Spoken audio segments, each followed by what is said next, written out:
بله تمشوانین هجا امنها بهتر لسر و هفبندیان اف دولتی کو هاتی کرن هروها کنگره فرنسای کو ایرو هاتیل درخستن لپاریسی امی لسر و مجاری مهنکی بهتر امی راوستن بریا دکتور دوانه ما مستزانکو او جی ادمک درج لفرنسای مایا و جنزیک و روشید شوپینه دگلکی بخیر به دکتور زور سپاس بله دست به کدا امی پرسل سر و هفبندیان اف دولتی کن هج علیه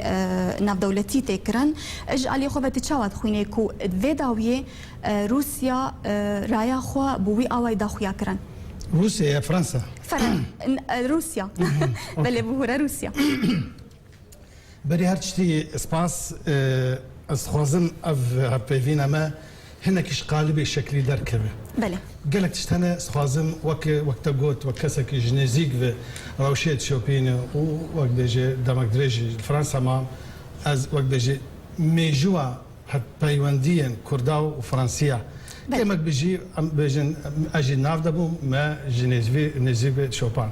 بله باوري عمدي اف كونغرا قول فرنسا تشبو اف كونفرنسا فرنسا تشبو يكمين تجمعك كوبونك ولو مزنه ناف نتوي بكاركتر وطبيعتها ناف نتوي بله كو جي بو برجوانديه كردا وكرد تيدي وقت بيجي كسي هري نيزيك وقت بيجي تين خواني كرم خديوي بله بري هاتشتي في قناغي في وقت بيجي شيبونا في كونفرنسا زور جريندي قرك ام بين البيراخوا بناغو اساسي بيونديه كرداو وفرنسيا قرك مواكا ساجي بيرا لكن او يقو اما كوان هبو كداوان هبو تعباوان هبو مندوبونا وان هبو دي شكرنا قافي عود بناغي عود كفري عود ايفان بيونديا رحمتي دكتور كاميران بدرخان دكتور عبد الرحمن قاسم لو ودكتور كندان نزان افكسن بكي ماني ايغو مرا وانتيني بيرا خو اجبرغو اف انجامي في كونفرنسا ايرو بردواميا كاري وامبو وايو كاري ايغو بهم با دمك دريج بتعب بجهد سركار كرن وجهشت في قناغي ايرو دولتك وقت فرنسا دولتك اندامي اسايش ناتوي مجلس الامن وقت بيجي العالمي كو بشدارن وخمخرك كيشا كردين هر وهاجي هاتنا فرانسوا هولاند بخوا هاتنا رجائينا بوري كهات هوليري اوجي معناك زور مزن هبو جبو همو كاس دراوسي كردان سدما في جرينجي تشا جرينجي او سروكي دولتك جوكاره همو قرارات توي بسكنين ياجي وقت بيجي بشجيريا وان بهبه بانسياتيف ومبادره وانجي او قرار 618 دركت نطو يكد ديمك افزخ ما مزن هاتنا سروكي دولتك وك فرنسا كاندامي وك موجود بنجامين اندامي واندامي دائما وانجمين دي جبو دورو بروما جبو ولاتي دراوسيما اوايا معناه خوي خاص طيبتها ام فيو ملتي النازكن بيغومان سركردايتيا كردستان عراقي جي باواكي زور سركوتي اف 20 سال داوي وقت بيجي بتوازنك وبحكم حكمرانيك زور جوان وشياو كاريبو خو بده تشبساندن برامبر حمو مؤسسات نافنتوي وبلاد فرنسيش قواديتن اف وقت بيجي تشتيق نازك وجو كيانكي بتشوك لهمو روجرات نافراس جارايكي خديده كفي لنرخي انساني قشتي لما في مروف ما في كم نتوان لما في كم مذهبان او تشتايا اجا كيبشجريا افكاري مي هندر كيبشجريا كار وقت بيجي خباطه كونه مزن ديد وكاريبو ام بيجن جي اجماع بيستو حاج دولات ايغو حاضر بون جو همو وقت بيجي بين جو داري بكن وقت ما جو شخصي اول ايغا في كونفرنس بكر فرانسوا هولاند ادي دواجي فؤاد معصوم وسرك عراقي لكن وك كرد هر چند شاندا ام بيجن كردستان عراقي بوشي خوي جهبو دي سي جي سروك ديواني او جي كاسكي باي بلند برسكي باي بلند ليه بحمم معنوات اخو بحمم بيوران تيتج مارتن وهر ناف ميجو نافرو بلد ميجو يجو ديروكي وكي قناعة كنه جارة يكي دو دنياي دي ميجوا ام بيجن تفقرا رزقاري خوازي كردي دي كردستاني دي جو كردا كاريبو ام بيجن بهوي كيشاخوا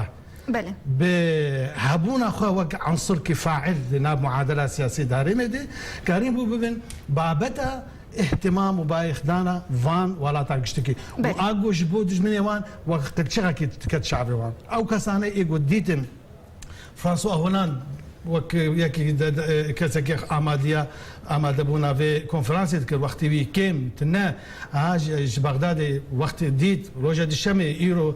شيك شبو او روجا ان يجد قلبي وقت خوي طنج دي هشت وين معني قيد بك وين معني وي بيجن سركوتني به جبو خو وها بيماني خوي هري اساسي العراق او جوك ما كردن دكتور د فيكون غريدا بريارا 2107 بي وي بابند بن جبو في هفدن ديانا دولتي او بريار جد بيجي يعني هر دولتك بجدقريا فيري خصني بكي رخصني تندرو وبين جزاكرن يعني تجي بمرنا بين يكونها سوريا وتركيا هردو دولتي يكونها بهتر تناسكرن كو او بجدقريا وهردو فان هزان دكن جوان برسك زور جوانه اما وقت ما جو ام انا بون لاعب مزن لاعب د فورمولاك فرهده ومزنده ما جي خدي ب ام بيجن قانون وزاكونا اغو ما في ديجي وان ولا تانا كي شام ما وما في ما روا باش قريب كان او جي او قرار هذا حزار وصدى حفتي جو دبن فصل حفتاد دبن دريا حفتاد جي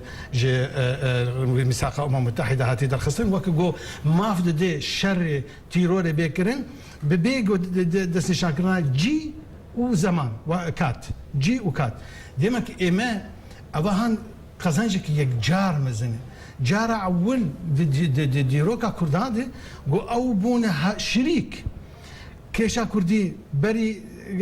في داعش هاتنا داعش سري أمبيجن مها حاشتا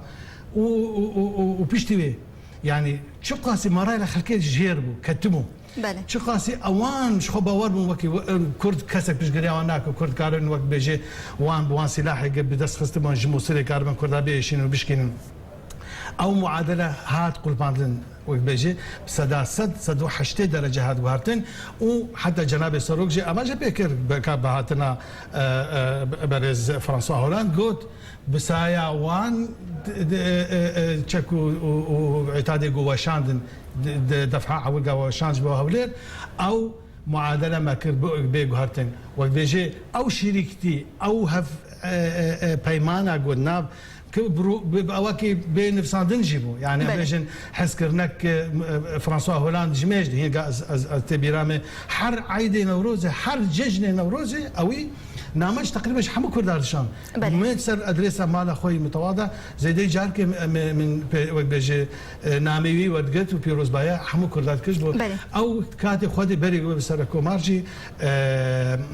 مستشار بو راوشكاري فرانسوا ميتيران وفرنسا ميتيران هربت ام ويجي جبيرانك دوراوي وخانماوي دورك يك جار مزنبو دبي كرنا في وقت بيجي بايمانيا قوم هيفيد كان ان شاء الله وقت بيش روجك هين قشتر بيشاوي بله اجعلي كي دينها ناف دولتي يعني قالكي بهورياوا بهزي بشمرقاتي لسر عردي يعني اوج عليه اسماني وهيري شابكن هروها بشمرقوي لسر عردي وبرفان يبكي حتى تشرا دي باورياته بكردي مال رجعاتي كو عيني وكن منال فيدا تشبي لسوريا جي برفانيك لسر عردي وريكران روش اجعلي الاشكري روش كما جواز روش فرق جوازي هيد أورتا سوريا والعراق ده إما أم ناخدي لسوريا أم ناخدي أوبوزيسيونك بناو دنجن خدي ميجوا كي أم بيجن راس ورعني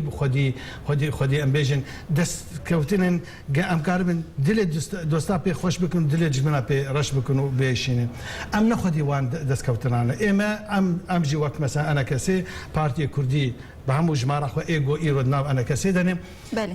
أو عندما كواليسيون زور بداخوا حتى أنها يعني نكاربو أمبيجن وان قافي جيتي خوستن كربا أو تشكو سلاحي جو بيمانيان دشان دجبو وان جيد شو دك هادستي وان جروب تندرو وان جروب تيروريست بريجارا ديمك إما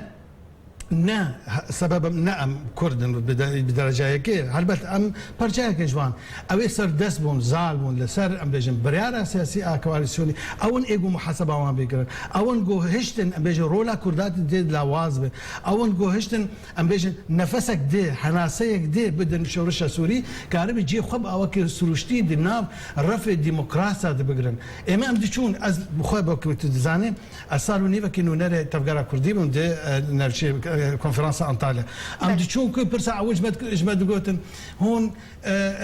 هون خريستيانا هون يزيديا هون ام بيجن كيمنا تمام شلو كيشي چاره سر بكن كيشا افرطان كيشا ما في مروف پر جاران حواله می ایگو اخوان مسلمین بون اون اویگو سرچاوا اساسی جحم فکر و حزر و ویرو و چونه تندرویجی يعني او مصدر راس بك او دعايات خدي ام بيجن تيزنوانين لكن اون ايجو تفسير وبناغه ونبروكا حموان وان فلسفه وفكره تندروي جورتي اذا اوان ديلما دش كمان بريجارا قبل ما بحث مثلا ما في افرطه ما في ام بيجن كيمنا توان ما في كردان قمت كل ام دكات ما شرع بدود كل كما انا بيجن ايما قبل ام بهدور النكاربون رولا خمل استبابو شوي هي دمك او كسيجو رعاية امدكر او كسيجو بشجري امدكر ندخسن ازي تشكديش تبج سردي بابد شما بيجي فرق جوازي مؤتمر شاري ما حفتا 2011 مؤتمر كيك جار مزنبو لفرنسا ما تشكر وجه دورا شوار 6 شخصيات كسايتي ببلي جاجا امادبو جواجي شار سرك وزير بري لك جوان فرانسوا نفسي لوران فابيس كأنا وزير خارجي وجه سرك بيشتر سرك وزير بو دعاية ميتراند چهار سرک وزیر بری نظام چند اندام سرک چهار پارتی حکومتداری کرده لفرانسا جماره که جار مزن جه اندام پارلمان همو حاضر بون بله جماعتها ما جبروا هناك جوان اصلا جهوب هناك بر مهمه دمامج قال لك زور مهمه هناك جوانه ما ايجو وقت ما جو بددلي تماشتكن ندخل نصفي عورونين قال لك جاره ما بحسابيت شي قريده دانو سندني خده اما هفال بند ما ددلن هفال بند ما تخوازن حمو تشتي دسخينن وتشتكي مقابل ويندن هفال بند اللي برولو ايرو رو قبل كردستان عراقي وقت بشكر جو قناغا هاني درباس كرنا وانسر برشتيان معارضة عراقي كشتي كري ايرو سر كوماري عراقي كرد ايرو كردستان عراقي نمونه هاف بيكوجيان دكتور ببهورا بلي ازنا تشارم تببرم ببهورا دماما قال لك نما ما هينجي تخص ام بفدورا قفتو بكن في مسألة اللي قال لك سباس جبوشي روفينتا سباس